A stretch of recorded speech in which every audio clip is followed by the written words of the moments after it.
කටිනේ කරන්න ඕනේ. සල්ලි නැති මිනිහෙකුට කටිනේ කෙරියයිද? අපූර්වට පුළුවන්. කරන්න හම්බෙනවද? හම්බෙන්නේ නැති එක නෙදී. මිනිස්සු හිතාගෙන ඉන්නේ මිහිඳු හාමුදුරුවෝ එනකොට කිනි බෝල කරක් කරගාවා කියලා. මිහිඳු හාමුදුරුවෝ එනකොට බල්බල් උතාගෙන ආවද? මතක තියාගන්න. සංස්කෘතිය රැකෙන්න ඕනේ. ආගමික අනන්‍යතාවයන් යම්කිසි විදියකින් තහවුරු වෙන්න ඕනේ. බහුතරය කටින පිංකම් කරනවා කියලා කියන්නේ කටින පෙරහැරවල් කරන එක. පෙරහැර වෙනයි කටින වෙන.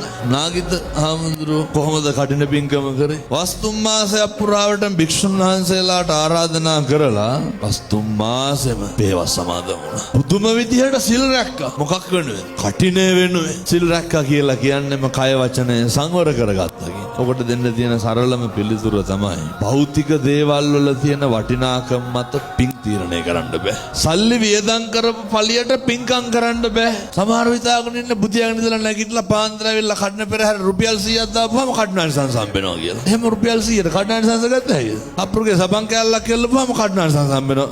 එහෙම ඉතින් හාපික් බෝතලයක් කෙල්ලුවට කඩනානිසංස හම්බෙනවා. එහෙම හම්බෙන්නේ නැහැ. මොනවාද ඒ වෙනුවෙන් කරලා තියෙන්න ඕන? සත්ත පහකවත් දෙයක් ඕනේ නැහැ. මනස මුල් වෙලා තියෙන්න ඕන. මනෝ පුබ්බංගමා ධම්ම. කර්මය වෙන්නේ චේතනාවමයි. චේතනාහම් භික්ඛවේ කම්මං වදාමි. ඊට පස්සේ ඕවට තව එකක් අටපිරිකර පූජා කරන්න. හෙලෝ සංසාරික වැඩක් තියෙනවා. පන්සලෙන්ම ලුගන්න.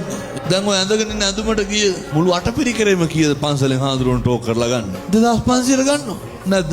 ඇඳගෙන ඉන්න ඇඳුමම 3000ට වැඩි.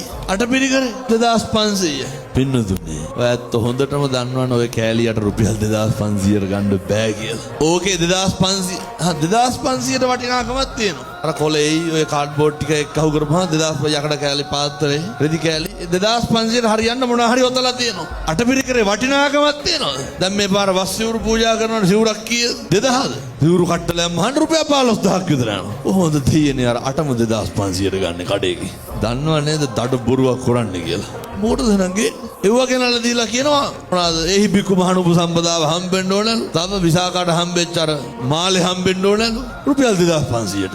පින්නතුනේ සිද්ධාලේප කුප්පියක් හරි කමක් නැහැ. මතක තියාගන්න. ජීවිතේ බැරි වුණත් කමක් නැහැ ඔය කරගන්න.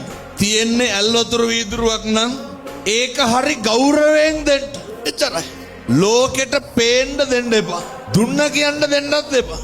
මම මේක ඉගෙන ගත්තේ පිළිකා හැදිච්ච තාත්තා කෙනෙක්ගෙන්. කටින පිංකමක් දවසක සිද්ධාලේප කුප්පි 4ක් අරගෙන ඇවිල්ලා කෙළවරේ හිටපු පොඩි හාමුදුරු 4 දෙනාට පූජා කරා. අපේ අම්මලාට තාත්තලා ලෙඩක් තියෙනවනේ ගේනේව සේරම ලොකු හාමුදුරුවන්ට දෙන්න ඕන කියලා. හැම එකක්ම ලොකු හාමුදුරුවන්ට. අර තාත්තා ඇවිල්ලා පොඩි හාමුදුරු 4 දෙනාට සිද්ධාලේප කුප්පි 4ක් දීලා ගියා. මං ඇහුවා ගිහින් මොකද? තිබ්බේ රුපියල් 100යි. ඒකට හරියන්න දීලා වැඳලා ගියා. ඔච්චරයි. පිං සිද්ධ වෙන්නේ නැද්ද? ඒ නිසා පින්නතුනේ තියෙන විදියට දෙන්න. තියෙන්නේ ඇල්ලතුරු වීදුරුවක් නම් ඒක බොහොම ගෞරවයෙන් දෙන්න. එතකොට පිං සිද්ධ වෙයි. එච්චරයි.